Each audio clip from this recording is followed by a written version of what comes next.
Malam sudah larut di menteng. Heningnya terasa pekat. Hanya terpecah oleh dengung pelan pendingin ruangan dan gesekan pensil Anya di atas kertas kalkir.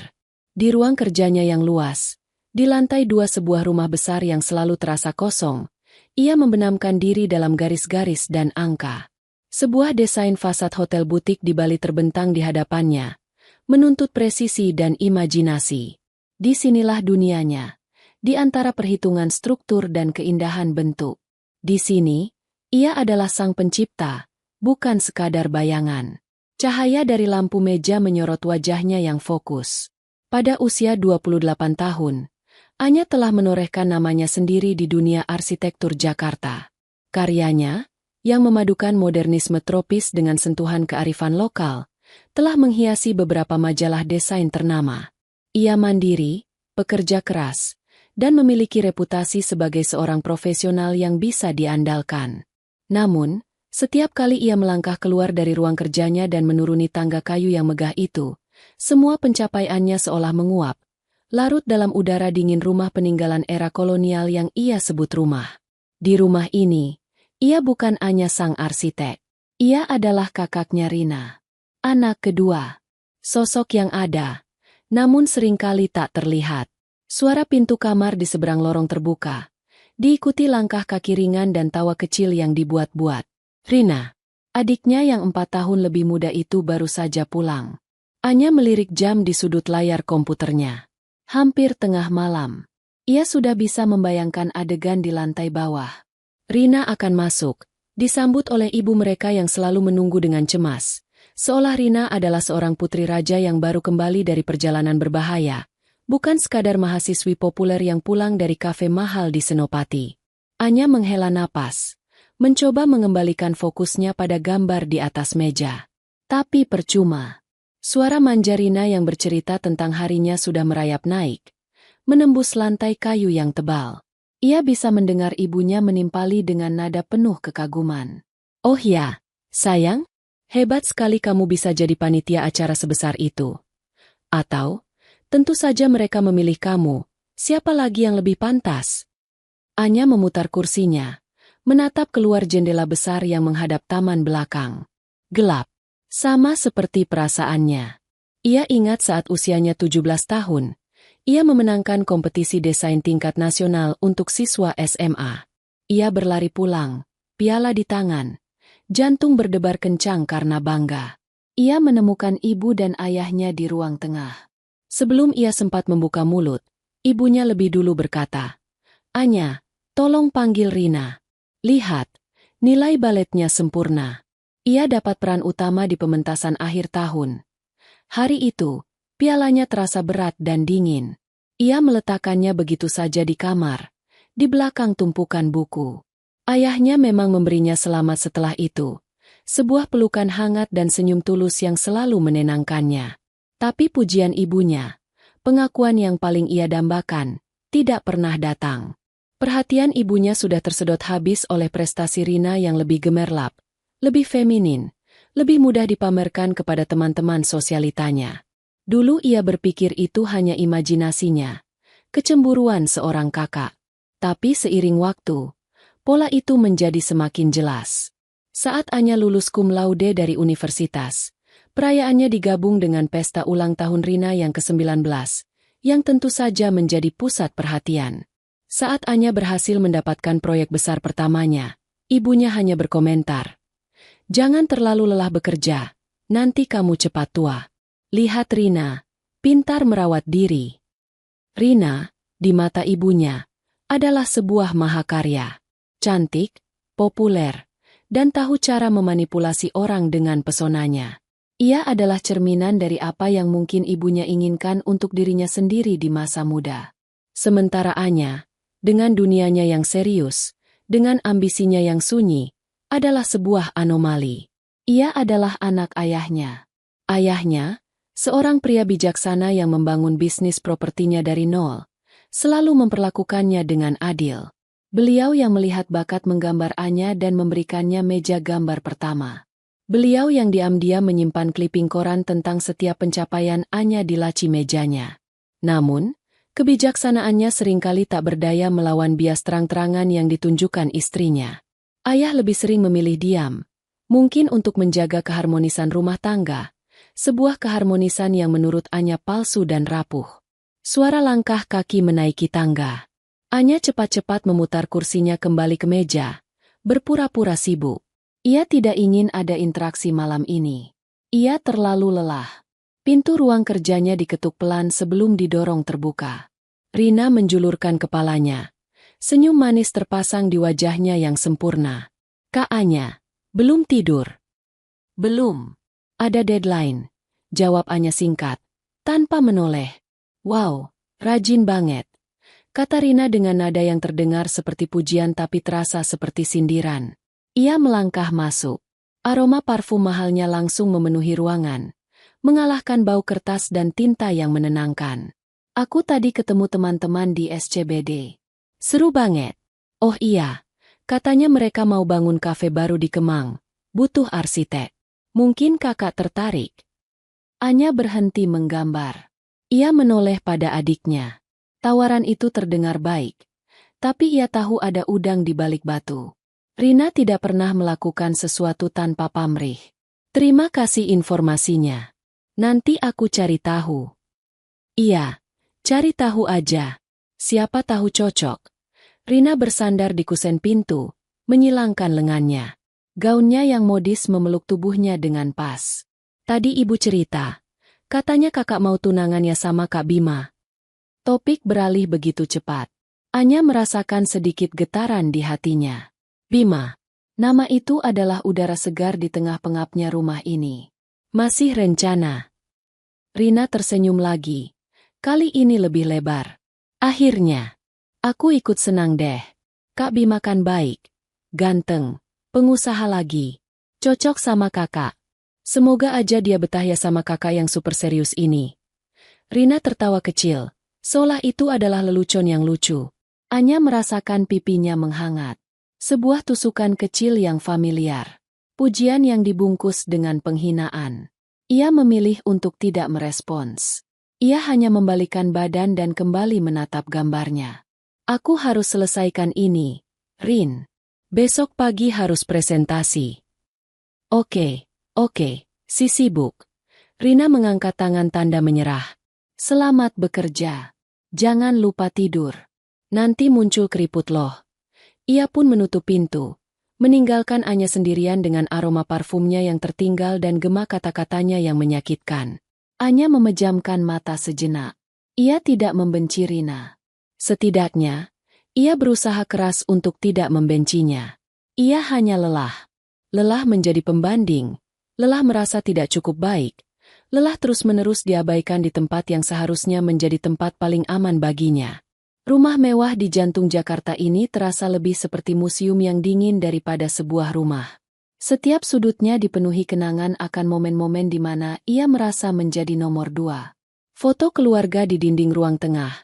Rina selalu di tengah, diapit oleh ayah dan ibu, sementara Anya berdiri sedikit di samping.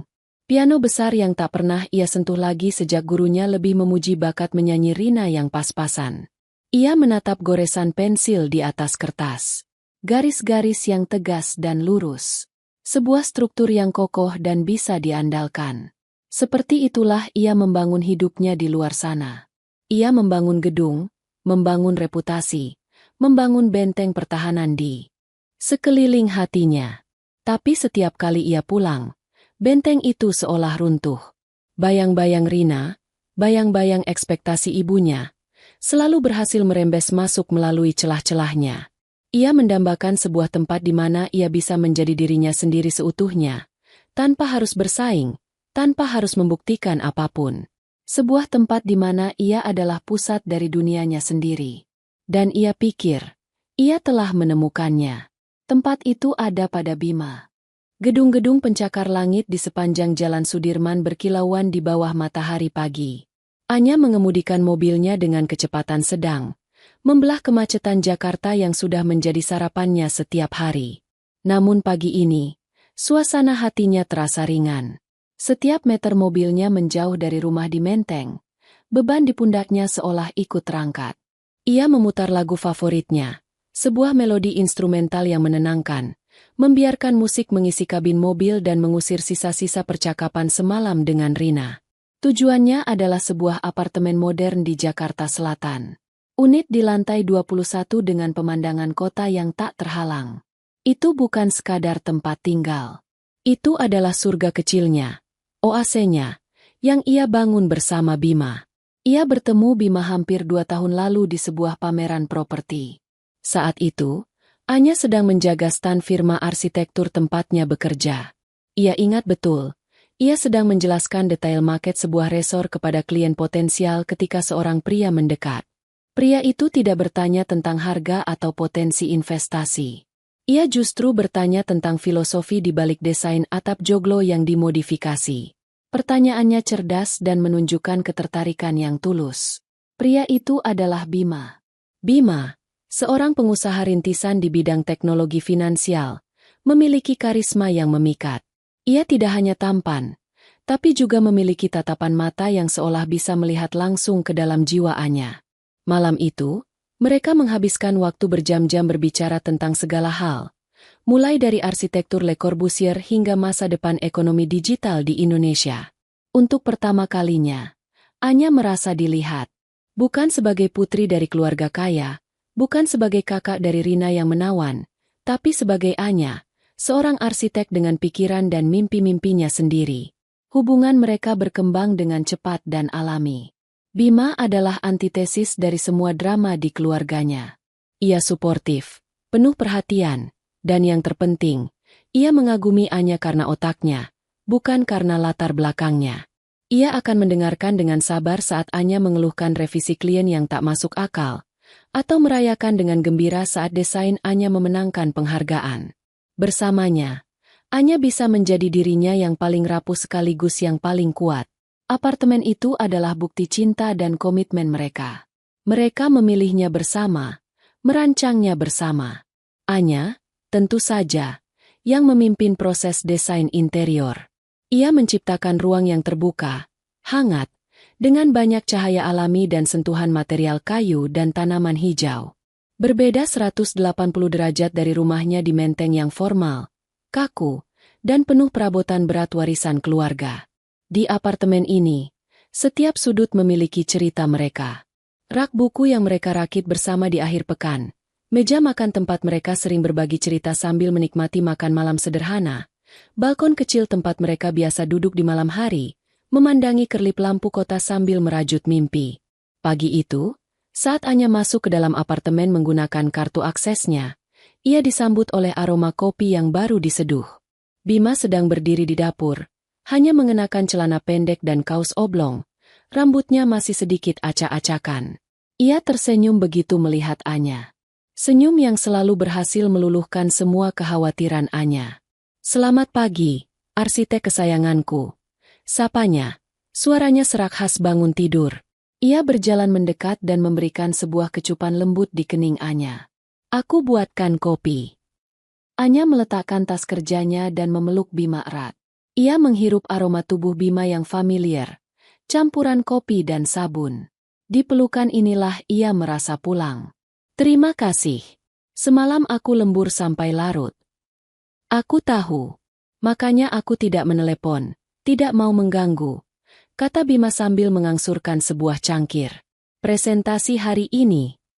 Anya mengangguk, menyesap kopinya. "Sempurna." "Iya. Proyek hotel di Bali. Semoga klien suka dengan konsep barunya."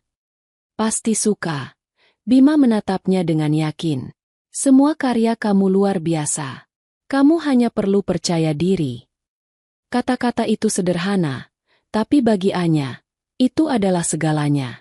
Sebuah penegasan yang jarang ia dapatkan di rumah.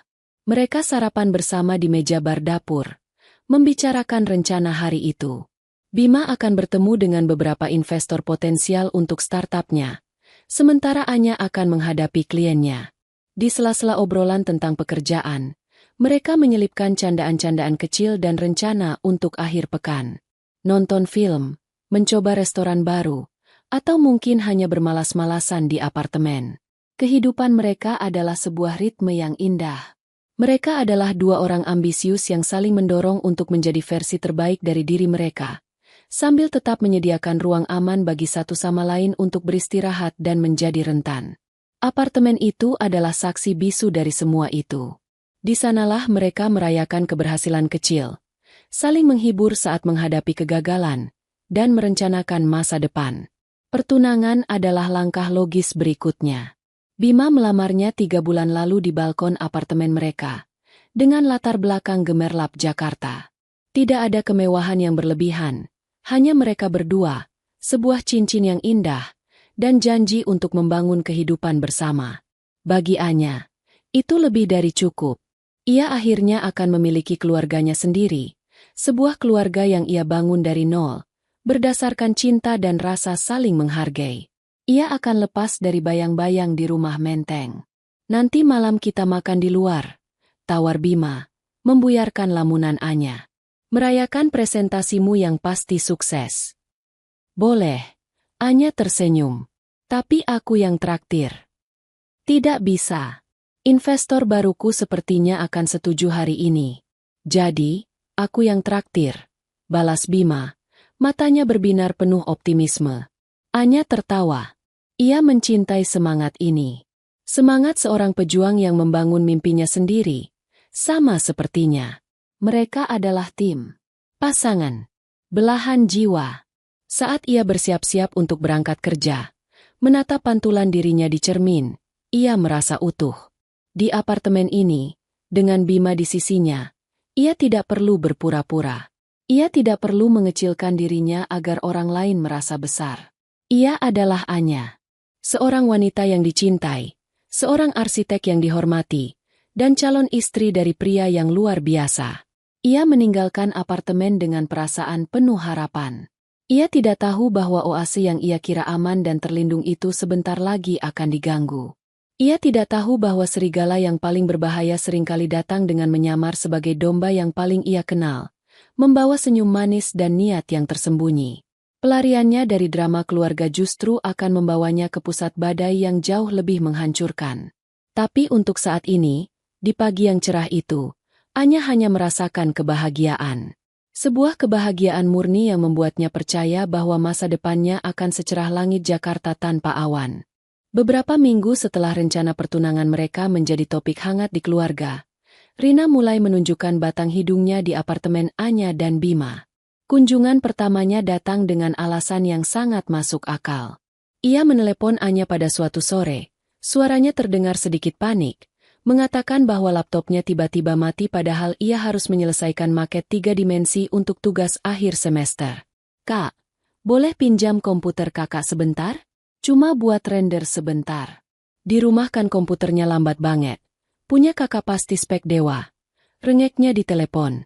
Anya, yang hatinya masih sedikit melunak oleh gagasan membangun hubungan yang lebih baik dengan adiknya menjelang pernikahannya, tidak bisa menolak.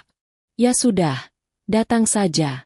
Aku juga sedang di apartemen, mau menyelesaikan beberapa gambar.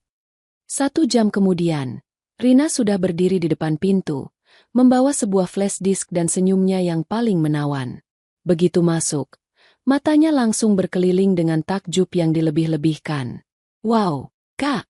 Apartemen kakak keren banget. Sumpah, seleranya bagus banget. Nyaman banget kelihatannya. Pujian itu membuat Anya sedikit bangga. Terima kasih. Aku yang desain interiornya. Pantesan. Seru Rina. Aku tahu kakak jago. Tapi ini sih levelnya beda. Ibu harus lihat ini. Biar dia tahu anaknya yang satu ini seleranya nggak main-main. Ada sedikit nada sindiran di sana. Tapi Anya memilih untuk mengabaikannya. Ia mengantar Rina ke ruang kerja kecil di sudut apartemen dan membantunya memindahkan data. Saat proses rendering dimulai, yang memakan waktu cukup lama, Rina tidak duduk diam. Ia berkeliling apartemen seperti calon pembeli, menyentuh permukaan meja, mengagumi lukisan di dinding, dan memuji setiap pilihan perabotan. Kak Bima beruntung banget ya punya kakak, katanya sambil duduk di sofa empuk mereka. Udah pintar, mandiri, jago desain pula. Kalau aku jadi laki-laki, pasti udah aku nikahin juga. Anya hanya tersenyum tipis, merasa sedikit canggung. Ia tidak terbiasa menerima pujian sebanyak ini dari adiknya. Rasanya aneh, tidak tulus. Saat itulah Bima pulang. Ia tampak lelah setelah seharian rapat, tapi wajahnya langsung cerah melihat Anya. Namun, senyumnya sedikit terkejut saat melihat Rina duduk manis di sofa mereka. Ada Rina. Tumben main ke sini. Sapa Bima ramah. Rina langsung berdiri. Sikapnya berubah dalam sekejap. Ia menjadi lebih hidup, lebih genit. Iya, Kak Bima.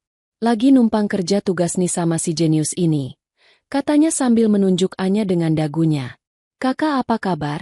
Kelihatannya capek banget.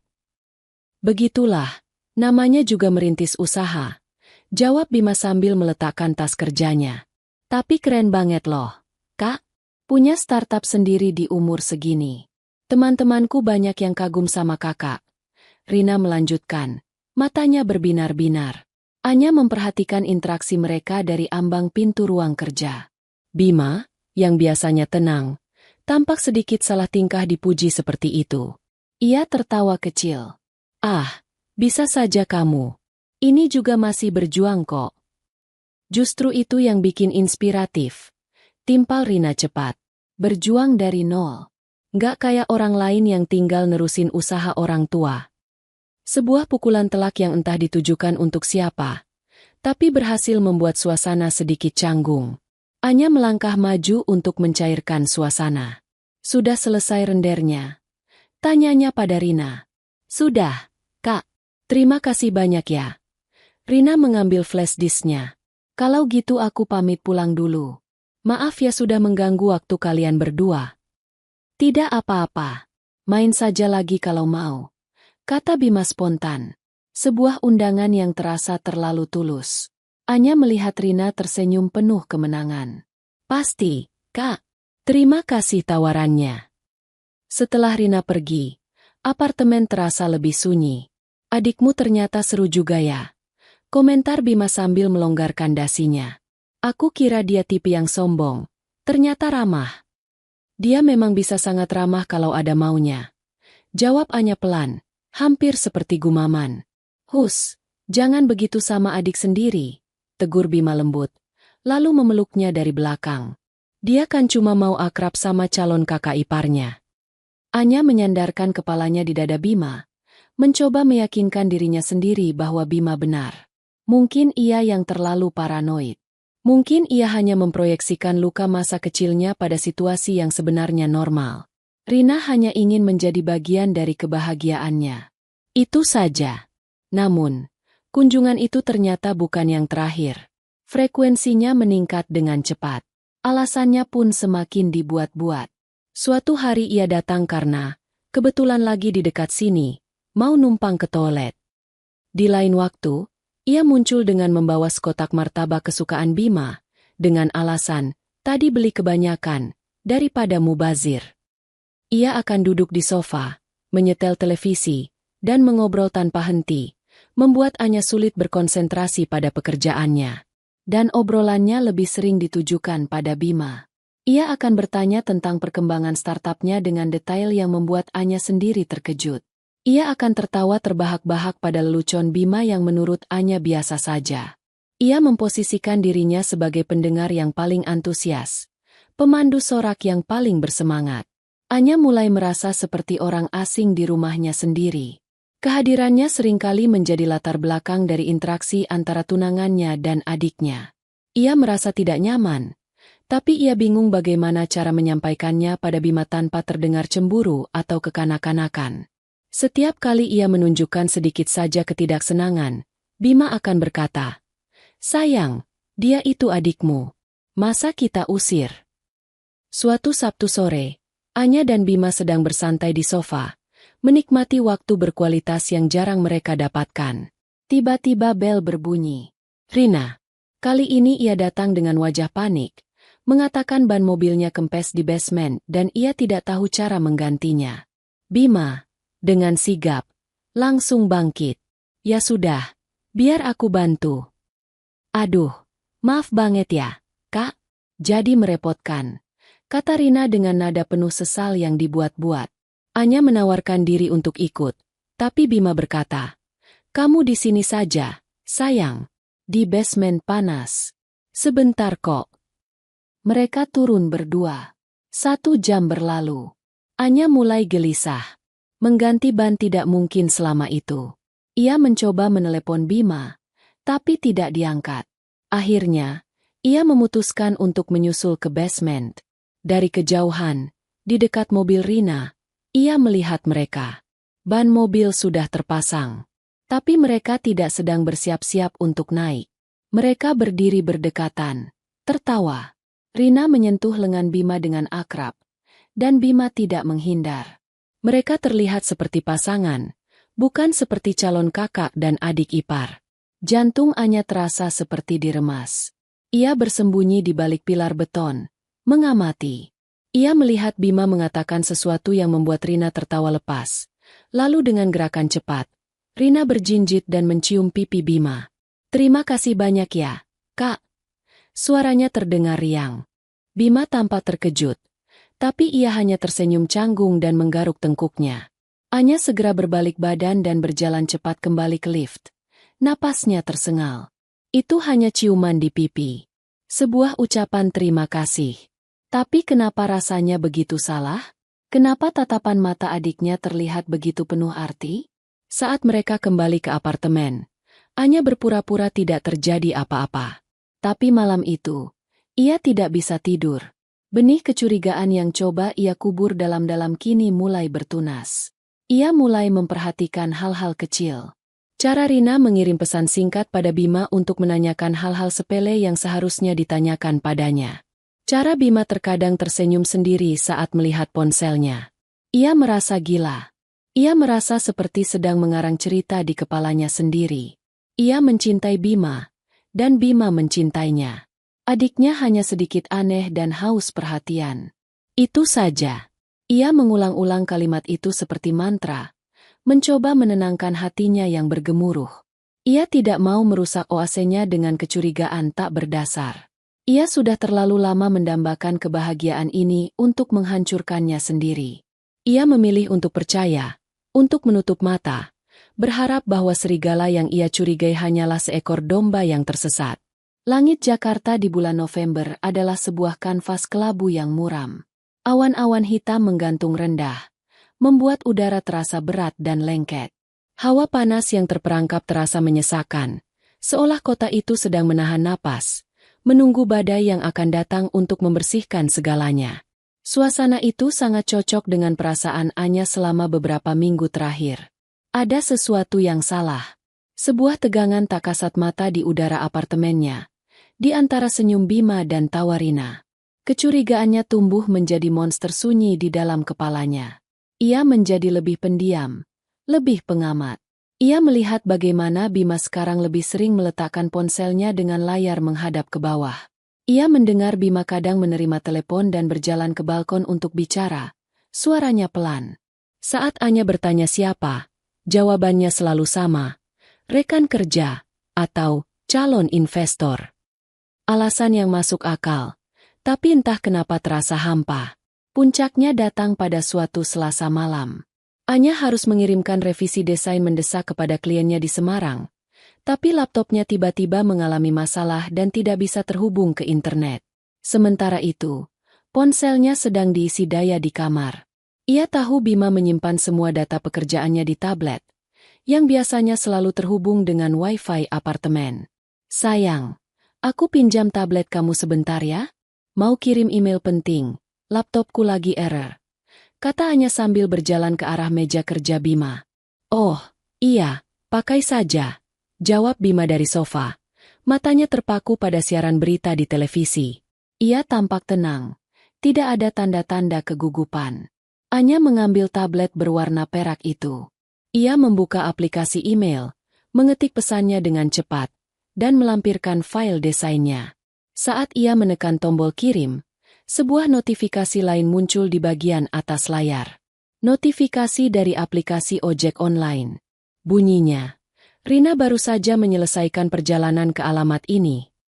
Jantung Anya berhenti berdetak selama sepersekian detik. "Rina? Kenapa ada notifikasi perjalanan Rina di tablet Bima?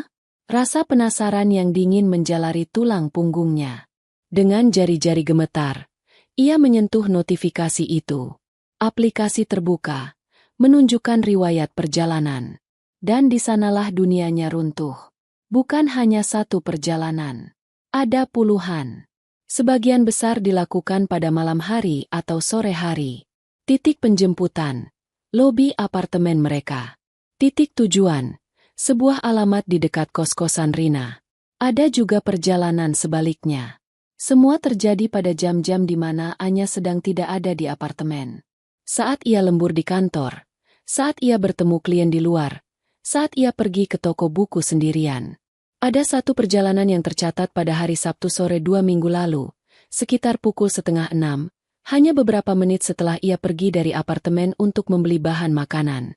Ia ingat hari itu, Rina meneleponnya, mengatakan sedang mengerjakan tugas kelompok dan tidak bisa ikut makan malam. Kebohongan. Semuanya bohong. Anya menggulir daftar itu ke bawah. Matanya memanas. Setiap baris adalah sebuah tusukan. Setiap tanggal dan jam adalah bukti pengkhianatan yang terjadi di punggungnya. Di dalam rumah yang ia kira adalah surganya. Semua kepingan puzzle yang mengganggunya selama ini langsung menyatu. Kunjungan Rina yang terlalu sering, tawa mereka yang terlalu akrab, ponsel Bima yang selalu tertutup. Ia merasa mual. Udara di dalam ruangan terasa menipis. Ia mencengkram tablet itu erat-erat. Buku-buku jarinya memutih. Ia menatap layar itu, berharap semua tulisan itu akan kabur dan menghilang.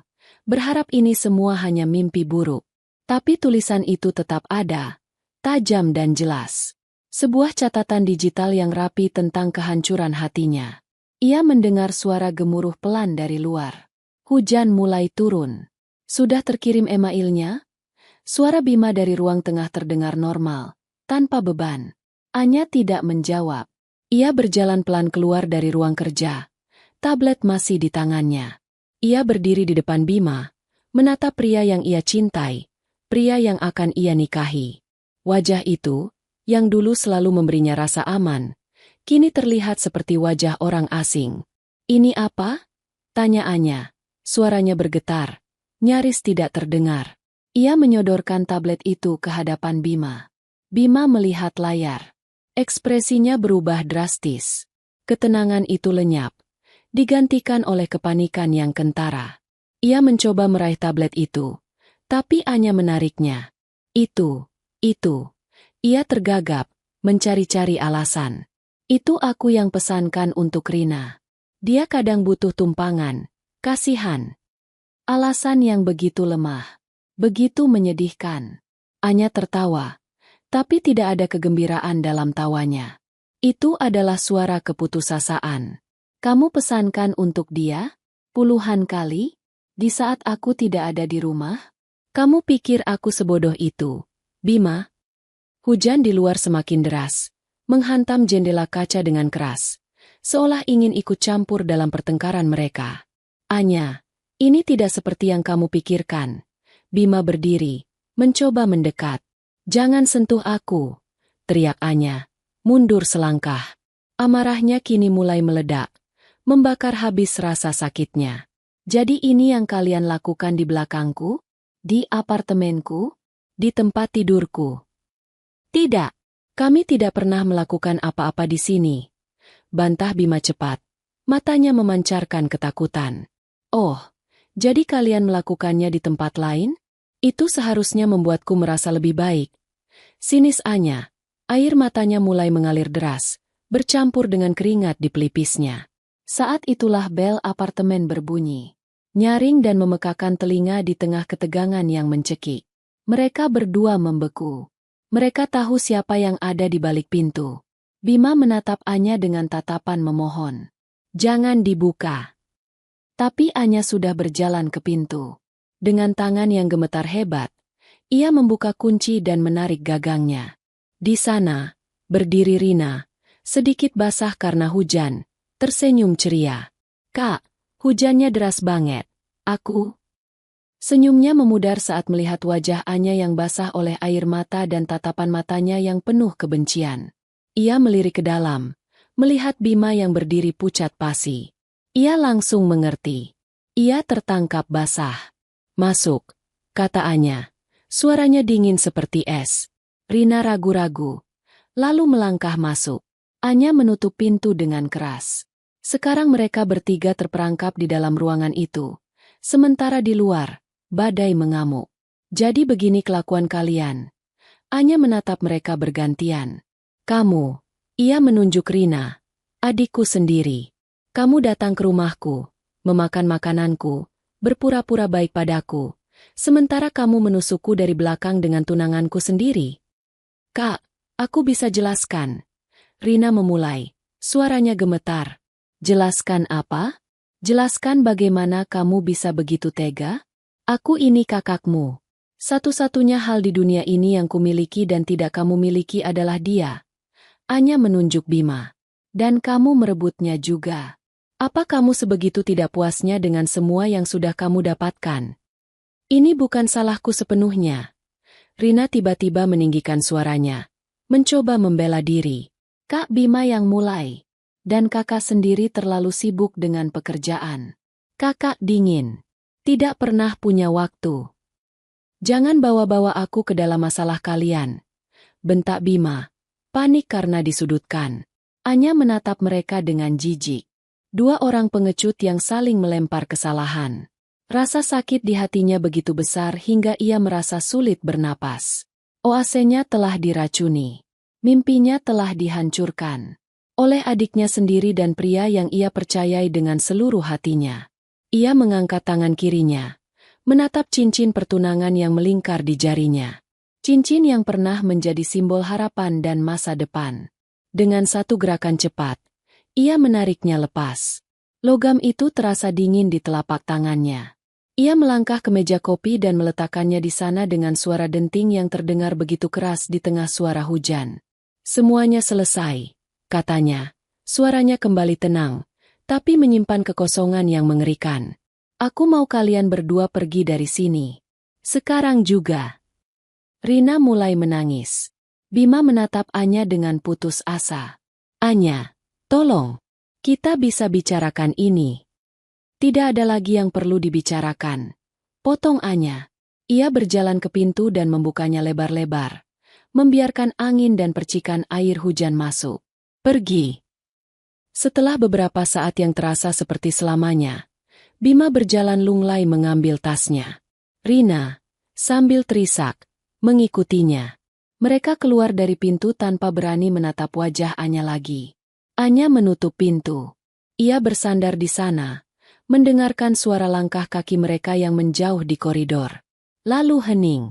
Hanya ada suara hujan badai di luar dan suara hatinya yang hancur berkeping-keping. Ia merosot ke lantai, memeluk lututnya. Dan di dalam apartemennya yang kini terasa dingin dan kosong, ia akhirnya menangis sejadi-jadinya. Malam berganti pagi. Anya terbangun di sofa. Lehernya kaku dan matanya bengkak. Sisa-sisa badai semalam meninggalkan udara yang bersih dan dingin, tapi di dalam apartemen, udaranya pengap oleh kenangan buruk. Keheningan terasa memekakkan telinga. Tidak ada suara Bima membuat kopi. Tidak ada aroma roti panggang. Oasenya telah mati, berubah menjadi gurun dalam satu malam. Ia menatap cincin pertunangannya yang tergeletak di meja kopi. Kilauannya kini terasa mengejek. Ia tidak pergi bekerja hari itu. Ia menelepon kantornya. Suaranya serak, mengatakan ia sakit. Sebuah kebohongan yang terasa seperti kebenaran. Ia memang sakit. Hatinya remuk redam. Sepanjang hari ia hanya duduk termangu, memutar ulang kejadian semalam di kepalanya. Setiap kata, setiap tatapan, setiap kebohongan. Rasa sakitnya begitu tajam, begitu nyata, hingga ia merasa sulit untuk sekadar bernapas. Namun, di antara puing-puing kesedihannya, sebuah perasaan lain mulai tumbuh. Sebuah kemarahan yang dingin dan membara. Ini bukan lagi hanya tentang pengkhianatan Bima. Ini tentang Rina. Tentang ibunya. Tentang pola yang sama yang telah menghantuinya seumur hidup. Ia selalu diminta untuk mengalah, untuk mengerti, untuk menjadi yang lebih dewasa. Ia selalu menjadi pihak yang harus menelan kekecewaan demi menjaga keharmonisan. Tidak lagi. Kali ini, ia tidak akan diam. Ia tidak akan membiarkan pengkhianatan ini disapu ke bawah karpet seperti debu-debu lainnya. Mereka semua harus tahu. Mereka semua harus melihat wajah asli Rina, si anak kesayangan. Kebenaran harus diungkap, bukan untuk balas dendam, tapi untuk sebuah keadilan yang sudah terlalu lama tertunda. Sore harinya, dengan sebuah tekad yang mengeras seperti baja, Anya bangkit. Ia mandi, berganti pakaian dengan kemeja yang rapi, dan memasukkan cincin pertunangannya ke dalam kotak bludru kecil. Ia kemudian mengemudi, bukan ke kantor atau ke tempat lain untuk menenangkan diri, tapi kembali ke sumber lukanya, ke rumah besar di Menteng. Perjalanan itu terasa surreal. Jalanan Jakarta yang ramai dan bising tampak kabur di matanya. Ia merasa seperti orang asing yang sedang menonton film tentang hidupnya sendiri. Setiap lampu merah, setiap tikungan, membawanya lebih dekat pada konfrontasi yang tak terhindarkan. Ia tidak merasa takut. Hanya ada kehampaan dan sebuah tujuan yang jelas. Ia tiba di rumah saat ayahnya baru saja pulang kerja. Ia melihat ibunya sedang mengatur bunga di ruang tengah dan Rina sedang bersantai di sofa, bermain ponsel, seolah tidak ada dosa besar yang baru saja ia lakukan. Wajahnya tampak sedikit sembab, tapi ia berusaha tampil normal. Mungkin ia berharap Anya akan menelan masalah ini sendirian seperti biasa. Anya masuk tanpa mengucapkan salam. Kehadirannya yang tiba-tiba dan auranya yang dingin langsung mengubah atmosfer ruangan. Ayah, Ibu, Rina, aku mau kita bicara. Sekarang, di ruang keluarga, kata Anya, suaranya datar dan tanpa emosi. Ibunya menatapnya dengan heran, sedikit terganggu. Anya, ada apa ini? Kamu tidak lihat ayah baru pulang? Ini penting, Bu. Lebih penting dari apapun. Jawab Anya tegas. Ayahnya, yang melihat ekspresi wajah putri sulungnya, segera mengerti bahwa ini adalah sesuatu yang serius. Baiklah, ayo kita ke ruang keluarga, katanya sambil meletakkan tas kerjanya. Mereka berempat duduk di ruang keluarga yang megah dan kaku. Anya memilih duduk di kursi tunggal, menghadap sofa tempat ayah, ibu, dan Rina duduk berjajar. Seperti sebuah pengadilan. Rina tidak berani menatapnya. Kepalanya tertunduk, jemarinya meremas-remas ponselnya dengan gugup. Hening sejenak, Anya menarik napas dalam-dalam. Aku datang untuk memberitahu bahwa pertunanganku dengan Bima batal. Ibunya tersentak. Apa? Kenapa? Kalian bertengkar? Anya, kamu jangan terlalu keras kepala. Masalah kecil jangan dibesar-besarkan. Anya menatap ibunya dengan tatapan dingin. Ini bukan masalah kecil, Bu. Ia membuka kotak beludru di tangannya dan meletakkannya di atas meja kaca di antara mereka. Cincin itu berkilau di bawah cahaya lampu kristal.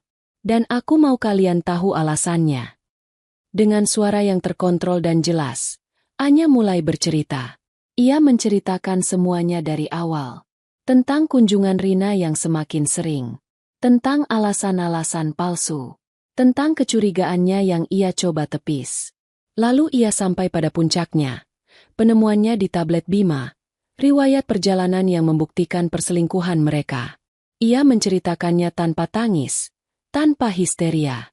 Hanya fakta-fakta telanjang yang menyakitkan. Saat Anya bicara, wajah Rina semakin pucat. Ia mulai terisak pelan. Sementara ayahnya hanya diam, wajahnya mengeras, rahangnya mengetat, matanya tidak lepas dari Anya. Ia mendengarkan setiap kata. Namun ibunya, reaksinya berbeda. Anya, mungkin kamu salah paham, katanya. Nada suaranya membela. Rina kan masih muda. Mungkin dia hanya cari perhatian. Tidak mungkin dia berniat jahat. Salah paham? Anya menatap ibunya, tidak percaya. Bukti perjalanan puluhan kali ke apartemenku saat aku tidak ada. Itu salah paham? Mereka berselingkuh, Bu. Di belakangku. Hus, jangan bicara sekasar itu, tegur ibunya. Kalaupun benar, pasti ada sebabnya. Mungkin Bima merasa kesepian. Kamu kan terlalu sibuk dengan pekerjaanmu. Laki-laki butuh perhatian. Kata-kata itu menghantam Anya lebih keras dari pengkhianatan itu sendiri. Ibunya, bukannya membelanya, malah menyalahkannya. Di saat hatinya hancur, ibunya justru mencari-cari kesalahannya untuk melindungi si anak emas. Rina, melihat ibunya memihak padanya, semakin menjadi-jadi tangisnya. Maaf, Kak. Aku hilaf. Aku nggak tahu kenapa aku begitu. Kak Bima, dia baik banget sama aku. Rengeknya, mencoba memainkan peran korban. Itulah saatnya kesabaran Anya habis. Cukup. Suaranya bergema di ruangan itu, membuat semua orang terdiam. Aku tidak butuh permintaan maafmu yang palsu, Rin. Dan aku tidak butuh ibu menyalahkanku untuk menutupi kelakuan anak kesayanganmu. Ia menatap lurus ke arah ibunya. Seumur hidupku, aku selalu merasa jadi nomor 2 di rumah ini. Semua tentang Rina. Prestasinya, kecantikannya, kebutuhannya. Sementara aku harus selalu mengerti. Aku harus selalu jadi yang kuat. Bahkan saat aku akhirnya menemukan kebahagiaanku sendiri, orang yang paling ibu sayangi ini merebutnya. Dan ibu masih membelanya? Apa ibu sadar betapa dalamnya ibu sudah menyakitiku? Air mata akhirnya mengalir di pipi Anya. Tapi itu adalah air mata kemarahan, bukan kesedihan. Ruangan itu sunyi senyap. Isak tangis Rina berhenti. Wajah ibunya pias, terkejut oleh ledakan emosi putrinya yang selama ini selalu pendiam. Lalu, sang ayah, yang sejak tadi hanya menjadi pendengar, akhirnya angkat bicara. Suaranya rendah, tapi penuh dengan getaran amarah yang ditahan. Cukup, Ma, katanya pada istrinya. Nadanya tidak menerima bantahan. Apa kamu tidak dengar apa yang Anya katakan? Apa kamu tidak lihat rasa sakitnya? Ia menoleh pada Rina. Tatapannya begitu tajam hingga Rina bergidik ketakutan. Dan kamu, Rina, ayah sangat kecewa. Lebih dari yang bisa kamu bayangkan. Tidak ada alasan apapun yang bisa membenarkan perbuatanmu. Kamu tidak hanya mengkhianati kakakmu, kamu telah menghancurkan kepercayaan keluarga ini.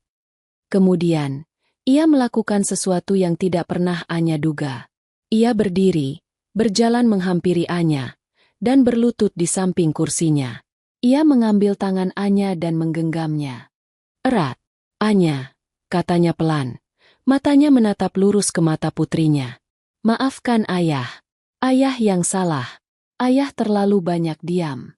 Ayah membiarkan ketidakadilan ini terjadi di bawah atap rumah ayah sendiri.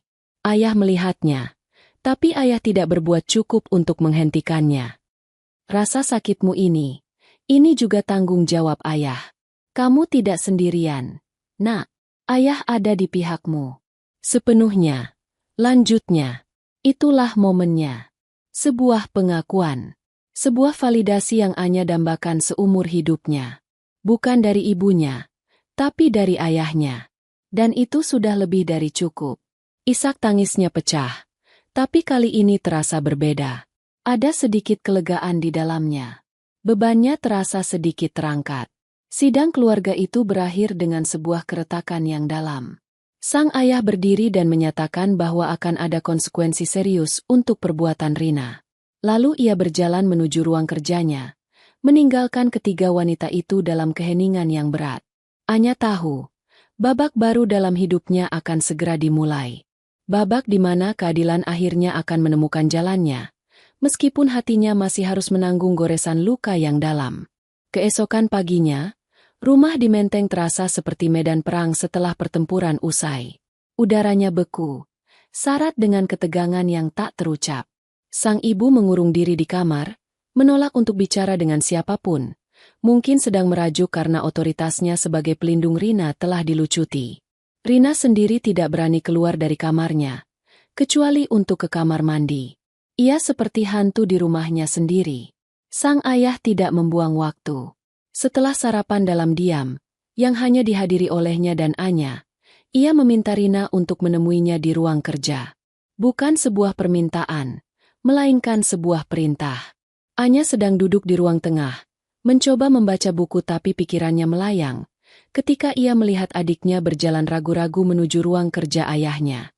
Pintunya tertutup, tapi tidak rapat. Anya tidak berniat menguping, tapi keheningan rumah membuat suara dari dalam ruangan itu terdengar samar-samar. Konfrontasi antara ayah dan Rina tidak diwarnai teriakan. Anya hanya mendengar suara ayahnya yang tenang, tegas, dan dingin. Suara seorang direktur yang sedang mengevaluasi kinerja karyawannya yang paling buruk. Duduk. Perintah ayahnya terdengar jelas. Ada jeda yang panjang. Anya bisa membayangkan Rina duduk dengan kepala tertunduk di kursi di seberang meja mahoni ayahnya yang besar.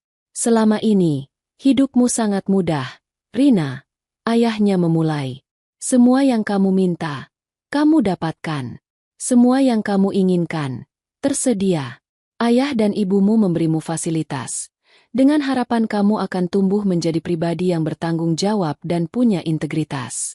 Tapi ayah salah besar. Terdengar isak tangis Rina yang tertahan. Perbuatanmu kemarin menunjukkan bahwa kamu sama sekali tidak punya dua hal itu. Kamu manja, egois, dan manipulatif. Kamu menyakiti kakakmu dengan cara yang paling kejam. Jadi, mulai hari ini, semua fasilitas itu akan ayah cabut. Saatnya kamu belajar tentang konsekuensi. Ayah. Suara Rina memohon. Pertama, potong ayahnya. Mengabaikan permohonan Rina. Kunci mobilmu. Letakkan di atas meja sekarang. Ada suara denting kunci yang diletakkan di atas meja kayu. Mobil itu bukan hak milikmu. Itu adalah pinjaman. Dan kamu sudah menyalahgunakan kepercayaan yang kami berikan. Mobil itu akan ayah jual. Mulai sekarang, kalau kamu mau ke kampus atau kemanapun, silakan gunakan transportasi umum seperti orang lain. Tapi, yah. Kedua, ayahnya melanjutkan tanpa jeda. Kartu kreditmu. Ayah sudah menelepon bank tadi pagi. Semua kartu tambahan atas nama ayah sudah diblokir. Tidak ada lagi makan-makan di restoran mahal. Tidak ada lagi belanja baju-baju desainer. Tidak ada lagi perawatan salon yang tidak perlu. Ayahnya berhenti sejenak. Anya bisa mendengar suara kertas digeser. Ini kartu debit. Setiap bulan akan ayah transfer uang saku secukupnya. Cukup untuk ongkos transportasi, makan siang sederhana, dan membeli kebutuhan kuliah. Tidak lebih. Selamat datang di dunia nyata. Rina, dunia di mana uang tidak jatuh dari langit. Tahap berikutnya adalah pukulan yang paling telak. Dan yang terakhir, tentang butik impianmu itu. Modal 150 juta yang sudah ayah janjikan. Ayah batalkan. Lupakan saja. Kalau kamu masih menginginkan butik itu, silakan. Cari uangmu sendiri. Bekerja paruh waktu. Menabung. Cari investor. Lakukan seperti orang lain memulai bisnis. Dari nol. Saat itulah tangis Rina meledak. Bukan lagi isakan tertahan, tapi raungan putus asa. Ayah nggak adil. Ini semua gara-gara Kak-anya. Ayah jadi benci sama aku karena dia. Ayah lebih sayang sama dia. Jangan bawa-bawa kakakmu. Suara ayahnya meninggi untuk pertama kalinya. Ini semua murni karena perbuatanmu sendiri. Dewasalah. Rina, hadapi akibat dari pilihanmu. Kakakmu tidak melakukan apa-apa selain menjadi korban dari keegoisanmu. Pintu kamar ibu terbuka. Anya melihat ibunya berjalan cepat menuju ruang kerja. Mas, jangan keterlaluan. Dia itu anakmu. Pintu ruang kerja terbuka. Ayahnya berdiri di ambang pintu, menghalangi jalan istrinya. Tatapannya tajam. Justru karena dia anakku, aku melakukan ini. Caramu memanjakannya selama ini yang membuatnya jadi seperti ini. Sudah cukup. Mulai sekarang, biar aku yang mendidiknya dengan caraku.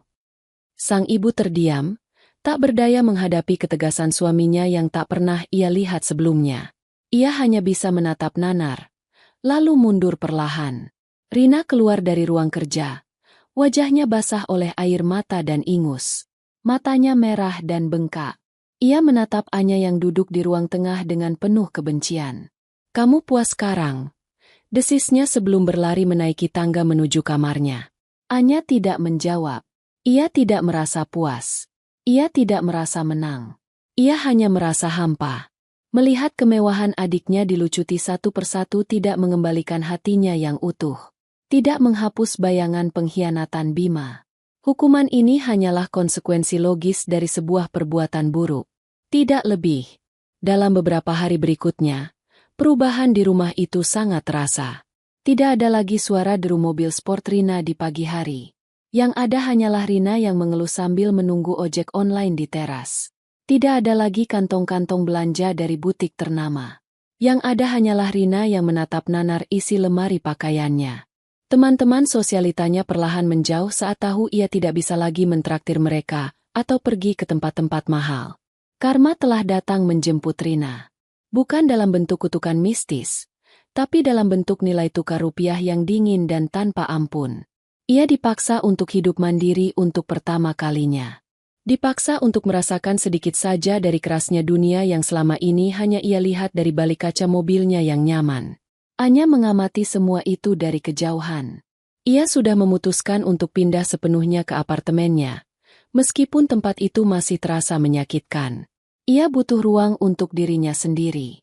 Ia melihat penderitaan Rina, tapi ia tidak merasakan belas kasihan. Bukan juga kebencian. Hanya sebuah jarak yang sangat jauh. Ia sadar bahwa kehancuran Rina tidak akan bisa membangun kembali kebahagiaannya. Itu adalah dua hal yang berbeda. Perjalanan Rina untuk menebus kesalahannya adalah urusannya sendiri. Sementara perjalanan Anya untuk menyembuhkan lukanya adalah sebuah jalan sunyi yang harus ia tempuh sendirian. Beberapa minggu berlalu sejak malam sidang keluarga. Bagi Anya, waktu terasa berjalan aneh. Terkadang merayap lambat di tengah malam yang sepi di apartemennya. Terkadang berlari kencang saat ia mencoba menenggelamkan diri dalam pekerjaan. Apartemen yang dulu menjadi oasenya kini lebih terasa seperti mausoleum. Sebuah monumen megah yang menyimpan kenangan akan cinta yang telah mati. Setiap sudutnya berbisik tentang Bima dan Rina. Sofa tempat mereka bertiga pernah tertawa. Dapur tempat ia pernah melihat adiknya merayu tunangannya. Balkon tempat Bima melamarnya. Semua terasa tercemar. Ia mencoba bekerja, tapi konsentrasinya buyar. Garis-garis yang ia gores di atas kertas terasa bengkok dan tak berarti. Ia kehilangan nafsu makan. Tidur pun menjadi kemewahan yang sulit didapat. Ia akan terbangun di tengah malam dengan jantung berdebar kencang. Bayangan pengkhianatan itu berputar-putar di kepalanya seperti film rusak. Kemarahannya yang membara telah padam, meninggalkan bara api kesedihan yang dingin dan berat. Ia merasa hampa, seolah bagian terpenting dari dirinya telah dicabut paksa.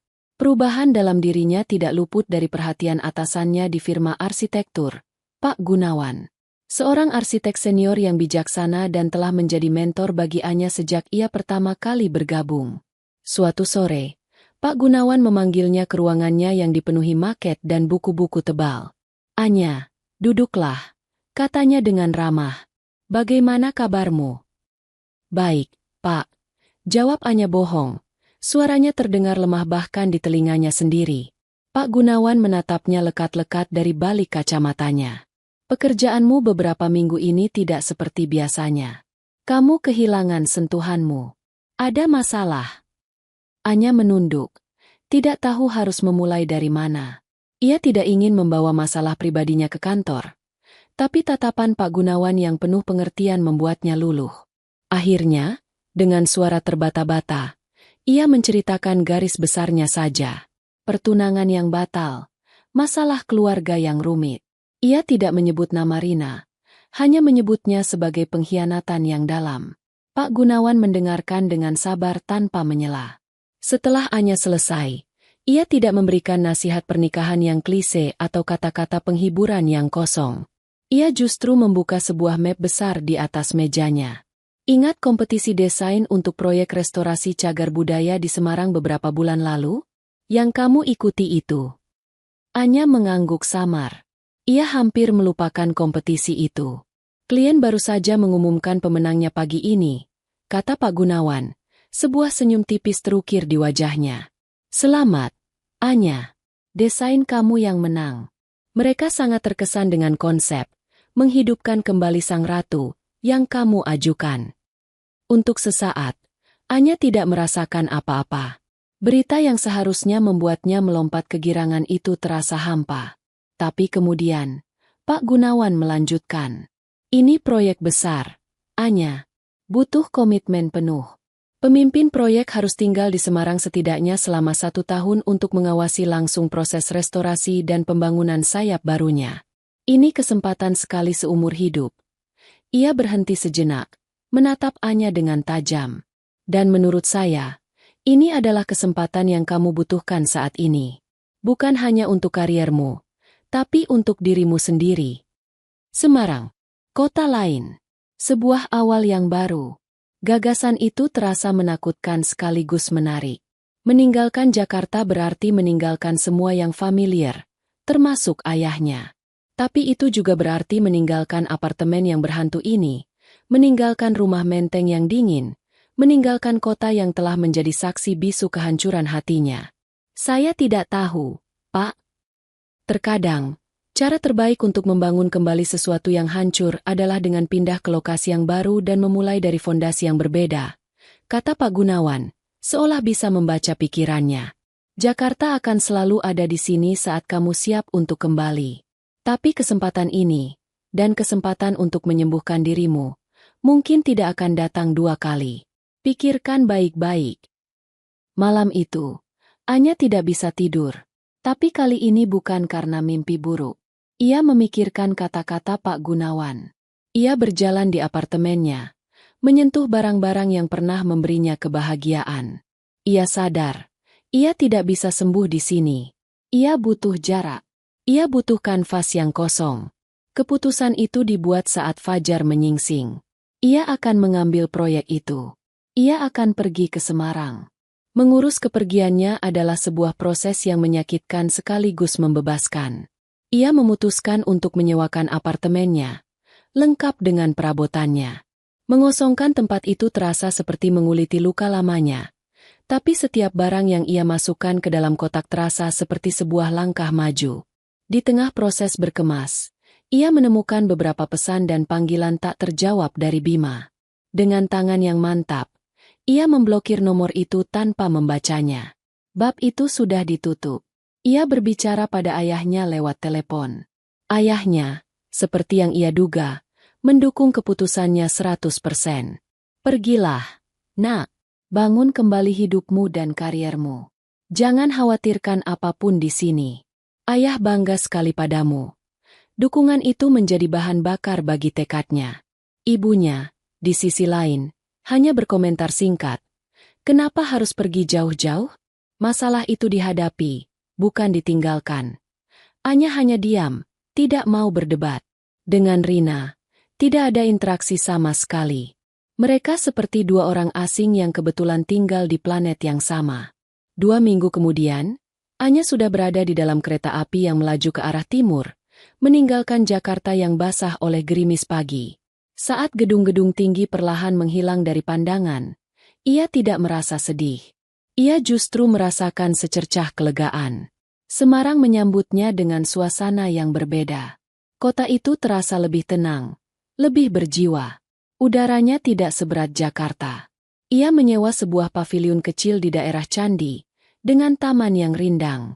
Tempat itu sederhana, tanpa kemewahan, dan yang terpenting, tanpa kenangan.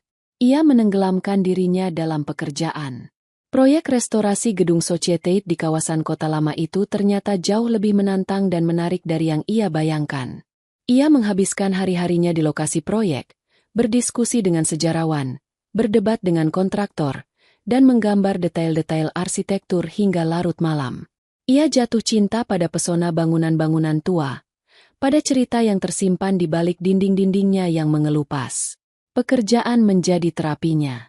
Setiap batu bata yang dipugar, setiap pilar yang diperkuat, terasa seperti ia sedang memperbaiki bagian dari dirinya yang rusak. Ia mulai menemukan kembali gairahnya, semangatnya yang sempat hilang. Ia bertemu orang-orang baru yang hanya mengenalnya sebagai Anya si arsitek, bukan sebagai anak siapa atau kakak siapa. Di Semarang, identitasnya ia bangun ulang dari nol. Perlahan tapi pasti, proses penyembuhan itu dimulai.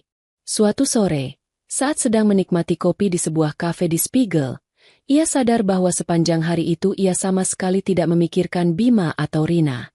Luka itu masih ada, tentu saja, tapi sudah tidak lagi berdarah. Ia mulai menikmati hal-hal kecil lagi. Rasa lumpia di Gang Lombok, keindahan senja di Bukit Gombel, keramahan orang-orang yang ia temui.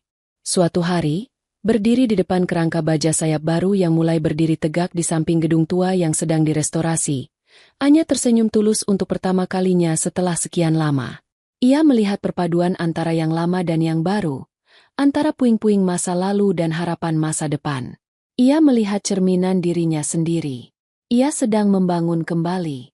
Bukan hanya sebuah gedung, tapi juga puing-puing harapannya sendiri. Dan kali ini, ia memastikan fondasinya jauh lebih kuat dari sebelumnya. Sementara Anya sedang menata kembali hidupnya di Semarang, situasi di rumah Menteng justru semakin memburuk. Sudah beberapa bulan berlalu. Sang ayah mengamati dinamika keluarganya dengan kekecewaan yang mendalam. Hukuman yang ia berikan pada Rina, yang ia harapkan akan menjadi pelajaran berharga tentang tanggung jawab, ternyata tidak menghasilkan penyesalan yang tulus. Yang ia lihat dari putri bungsunya adalah kemarahan yang membatu dan mentalitas korban yang semakin menjadi-jadi. Rina menjadi pribadi yang murung dan penuh kebencian. Ia menyalahkan semua orang atas nasibnya. Ayahnya yang ia anggap kejam, dan terutama Anya, yang ia sebut sebagai biang keladi dari semua masalahnya. Tidak ada sedikitpun introspeksi atau rasa bersalah atas perbuatannya. Ia menjalani hidup barunya yang sederhana, dengan penuh keterpaksaan, bukan dengan kerendahan hati. Sang ibu, di sisi lain, tidak banyak membantu. Meskipun ia tidak lagi berani menentang suaminya secara terang-terangan, ia menunjukkan keberpihakannya dengan cara lain. Ia akan diam-diam menyelipkan uang tambahan ke dompet Rina, atau memasakkan makanan kesukaan Rina sambil melontarkan sindiran-sindiran halus tentang betapa kerasnya perlakuan ayahnya. Ia masih melihat Rina sebagai putri kecilnya yang malang, bukan sebagai seorang wanita dewasa yang harus bertanggung jawab atas kesalahannya. Setiap akhir pekan, sang ayah akan menelepon Anya. Ia mendengar suara yang berbeda dari putri sulungnya.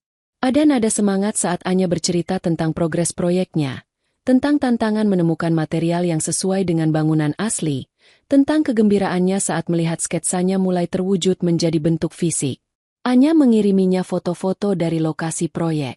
Di foto-foto itu, sang ayah tidak hanya melihat sebuah bangunan yang bangkit dari keruntuhannya, tapi ia juga melihat putrinya yang bangkit. Anya tampak lebih kurus, tapi matanya memancarkan cahaya yang sudah lama tidak ia lihat. Cahaya kepercayaan diri dan tujuan hidup. Kontras antara kedua putrinya begitu tajam. Anya membangun, Rina merusak.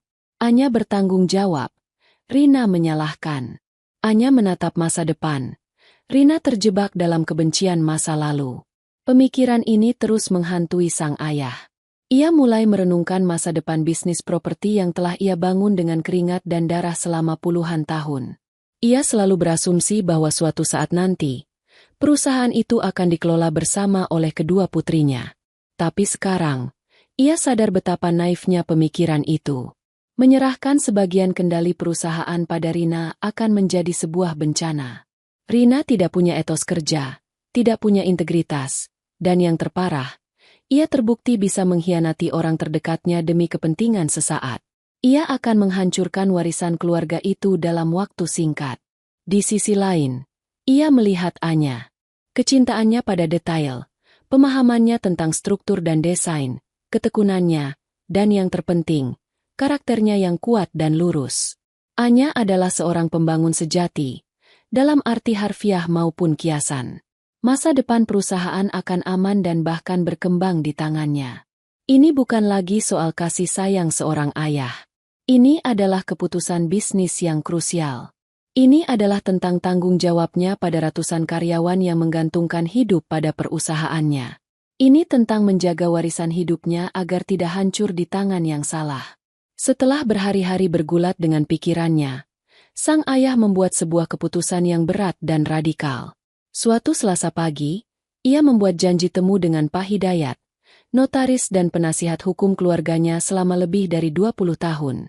Kantor notaris itu terletak di sebuah bangunan tua yang tenang di kawasan Cikini. Suasananya formal dan hening. Setelah berbasa-basi sejenak, sang ayah langsung mengutarakan maksud kedatangannya. Pak Hidayat, saya mau mengubah surat wasiat saya. Pak Hidayat, seorang pria parubaya yang bijaksana, menatap kliennya dengan serius. Ada perubahan signifikan yang ingin Bapak lakukan. Sangat signifikan, jawab sang ayah. Saya mau semua saham mayoritas saya di perusahaan, PT Bangun Persada Utama, diwariskan sepenuhnya kepada anak pertama saya, Anya. 100%. Pak Hidayat mengangkat alisnya, sedikit terkejut. Sepenuhnya? Bagaimana dengan Rina? Rina tidak akan saya biarkan terlantar, lanjut sang ayah, nadanya tegas. Saya akan siapkan dana abadi, trust fund, untuknya. Jumlahnya cukup untuk menjamin hidupnya dengan layak seumur hidup, tapi dengan syarat. Dana itu dikelola oleh wali yang ditunjuk, dan ia hanya akan menerima tunjangan bulanan. Ia tidak bisa mengambil seluruh uangnya sekaligus. Ia akan terjamin secara finansial, tapi ia tidak akan memiliki akses pada modal besar dan tidak akan punya satu lembar saham pun atau hak suara di perusahaan. Sang ayah kemudian menjelaskan alasannya dengan gamblang. Ia menceritakan tentang insiden pengkhianatan itu, bukan sebagai seorang ayah yang curhat, tapi sebagai seorang pemilik bisnis yang sedang menganalisis karakter calon penerusnya. Ia menceritakan tentang kurangnya penyesalan Rina dan tentang ketangguhan Anya. Ini bukan hukuman, Pak Hidayat. Ini adalah soal penempatan aset di tangan yang benar. Anya akan menumbuhkan perusahaan ini. Rina akan menghabiskannya. Tutupnya. Pak Hidayat mendengarkan dengan saksama. Sebagai orang yang sudah lama mengenal keluarga itu, ia bisa memahami logika di balik keputusan yang menyakitkan tersebut. Ia mengangguk pelan. Saya mengerti, Pak. Ini keputusan yang berat. Tapi saya paham dasarnya. Akan saya siapkan draft perubahannya. Seminggu kemudian, sang ayah kembali ke kantor notaris itu. Ia membaca draft wasiat yang baru dengan teliti, kata demi kata. Semuanya tertulis dengan jelas dan tidak menyisakan ruang untuk ambiguitas. Dengan tangan yang mantap, ia menandatangani dokumen-dokumen itu di atas beberapa lembar kertas bermeterai. Pak Hidayat dan seorang saksi ikut membubuhkan tanda tangan mereka. Stempel notaris ditekan ke atas kertas, mengesahkan keputusan itu secara hukum. Segalanya selesai. Final. Malam itu, sang ayah duduk sendirian di ruang kerjanya. Salinan wasiat yang baru tersimpan aman di dalam brankas. Ia membuka laci mejanya dan mengeluarkan sebuah album foto tua. Ia berhenti pada sebuah halaman yang menampilkan foto Anya dan Rina saat masih kecil. Rina, dengan senyumnya yang ompong, sedang memeluk Anya dari belakang. Anya, yang lebih serius, tersenyum tipis sambil memegang tangan adiknya. Mereka terlihat begitu akrab, begitu polos. Sebuah rasa sedih yang mendalam menyelimuti hatinya. Untuk mengamankan masa depan warisannya, ia terpaksa harus meresmikan keretakan di dalam keluarganya. Ia telah memberikan keadilan dan tanggung jawab yang besar pada satu putrinya, dan memberikan pelajaran paling pahit pada putrinya yang lain. Ia hanya bisa berharap, suatu saat nanti, mereka berdua akan mengerti. Musim kemarau mencapai puncaknya di Semarang. Matahari bersinar terik, memantulkan panas dari jalanan aspal dan bangunan-bangunan tua di kota lama. Sudah hampir setahun sejak Anya pindah. Proyek restorasinya berjalan lancar, bahkan lebih cepat dari jadwal. Sayap bangunan baru sudah berdiri kokoh. Fasadnya yang modern namun selaras menciptakan dialog yang indah dengan bangunan utama yang bersejarah. Pekerjaan itu telah menyerap seluruh energi dan perhatiannya, dan terbukti menjadi penyembuh yang paling efektif. Anya yang sekarang bukanlah Anya yang meninggalkan Jakarta setahun lalu. Ia lebih tangguh, lebih tenang, dan yang terpenting, lebih damai dengan dirinya sendiri. Ia telah menemukan ritme hidup yang baru. Pagi hari dihabiskan di lokasi proyek, sore hari untuk rapat atau menikmati sudut-sudut kota yang belum ia jelajahi, dan malam hari untuk membaca atau sekadar duduk di teras pavilionnya, mendengarkan suara jangkrik. Luka di hatinya telah berubah menjadi bekas luka. Masih ada di sana, sebagai pengingat, tapi tidak lagi terasa sakit saat disentuh. Ia jarang sekali memikirkan Bima. Nama itu terasa asing, seperti karakter dari sebuah buku yang pernah ia baca bertahun-tahun lalu. Kenangan tentangnya tidak lagi memicu rasa sakit, hanya sebuah kekosongan yang hambar. Ia menjaga komunikasi yang hangat dengan ayahnya. Mereka rutin bertukar kabar setiap akhir pekan. Dari ayahnya, ia mendengar potongan-potongan cerita tentang apa yang terjadi di Jakarta. Tentang ibunya yang perlahan mulai menerima keputusan suaminya, meskipun hubungan mereka masih terasa canggung. Dan tentang Rina. Cerita tentang Rina selalu samar-samar. Ayahnya seolah enggan untuk menceritakannya secara detail. Anya hanya tahu bahwa Rina masih tinggal di rumah, masih berjuang dengan kehidupan barunya, dan sepertinya tidak menunjukkan banyak perubahan ke arah yang lebih baik. Anya tidak pernah bertanya lebih jauh. Itu bukan lagi urusannya. Di sisi lain, kehidupan Rina di Jakarta adalah sebuah spiral yang terus menurun.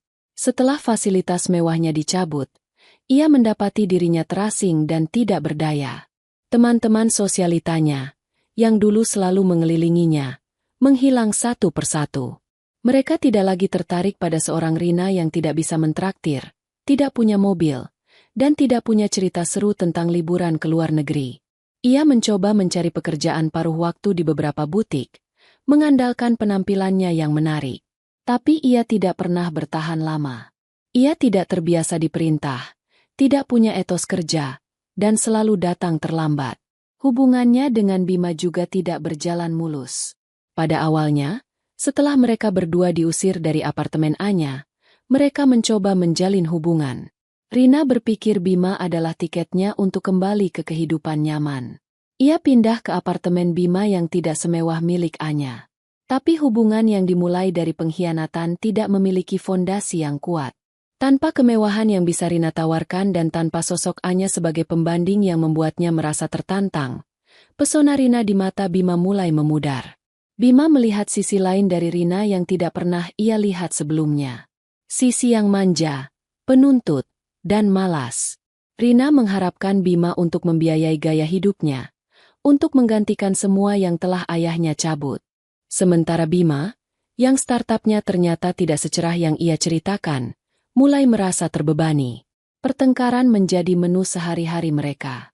Bima menuduh Rina materialistis, sementara Rina menuduh Bima tidak sesukses yang ia kira. Akhirnya, setelah hanya beberapa bulan, Bima menyerah. Suatu hari, saat Rina sedang keluar, ia mengemasi semua barang Rina ke dalam beberapa kotak kardus dan meletakkannya di depan pintu apartemennya. Ia hanya meninggalkan sebuah pesan singkat, "Kita selesai. Jangan hubungi aku lagi." Ditinggalkan oleh Bima adalah pukulan terakhir yang menghancurkan Rina. Ia tidak punya pilihan selain kembali ke rumah menteng dengan membawa malu. Tapi masalahnya tidak berhenti di situ. Selama menjalin hubungan dengan Bima, ia diam-diam menggunakan uang saku dari ayahnya dan sedikit uang yang diselipkan ibunya bukan untuk kebutuhan hidup, melainkan untuk mencoba berinvestasi online dan bermain saham atas saran seorang teman, berharap bisa cepat kaya dan membuktikan pada ayahnya bahwa ia bisa sukses sendiri. Hasilnya bisa ditebak. Ia kehilangan semuanya.